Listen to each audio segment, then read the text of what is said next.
Welcome to today's edition of Solutions Every Day.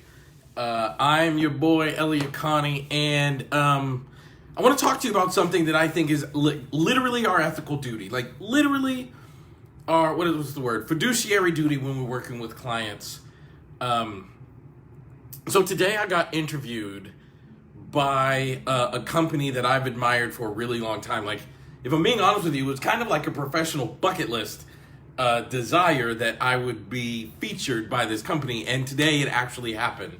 I'm super excited about it. I'll tell you the details about that later, but that's not what we're about. So they were talking to me about the way that I work with clients who have particular problems and clients who do particular things in their sessions. And one of the questions that they asked me was, how do you work with clients like who believe they don't have any success in their life? So if you ask a client about their successes, like, tell me about a time when you've been really successful and what skills did you draw upon to do those things? People who are so like sad, depressed, and struggling, who they can't answer your question. Like, they can't think of a thing in their life where there is evidence of success.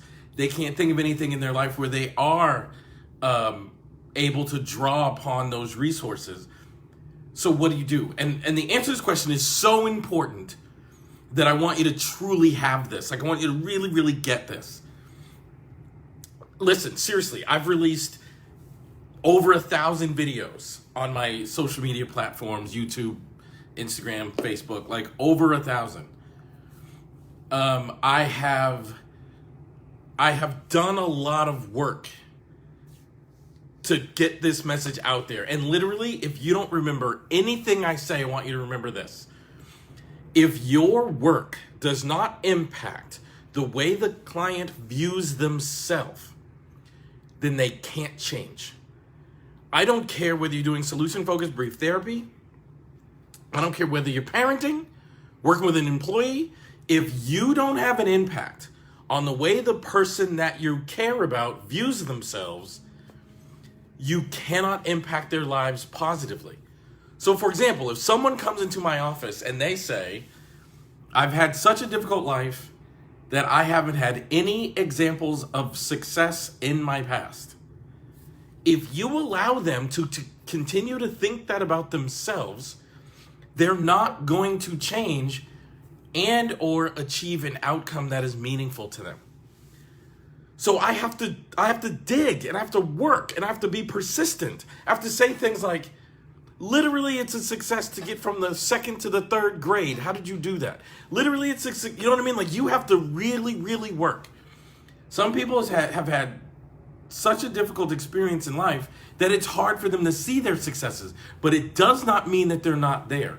In fact, if you were talking to someone in your office who genuinely has never had a success, I mean, authentically, really honestly has never had a success, if you're talking to someone who has never succeeded, then the fact that they are still alive and pushing and in your office is now evidence of a success. So just never let yourself believe your clients when they tell you they've never had an opportunity for success. Never let yourself believe your client when they tell you that they've never done anything well. Never let your clients tell you that they've never succeeded, because that can't be true. So that means it's my ethical duty to ask questions that demonstrate that I'm persisting and I'm digging and I'm working really hard, because I know the success is in there somewhere, and it is my job to find a question that unlocks it for my client. I think too often when our clients tell us things like, I've never been happy, or my wife and I have never been happy, or my husband and I have never gotten along, we tend to believe them, except understanding that the truth can't be one way or another. You're never always happy and you're never always unhappy. Like, so if someone tells you that they don't have examples of success in their past, don't believe them, and persist in your question asking until you illuminate success in the past that the client is able to latch onto, and then you can ask questions that build towards their future in that way. So that's a really important lesson. I genuinely think that it's our ethical duty to make sure that when people come into our offices, our work impacts how they view themselves. Because if you can't, you're not making a difference in someone's life, right? Like, think about the way we talk to kids. If a child says, I can't tie my shoes. Like, let's say you're teaching a young person how to tie their shoes. Child says, I can't tie my shoes, I'm so frustrated. If you don't help the client view themselves as someone who can tie their shoes, they'll never learn the skill.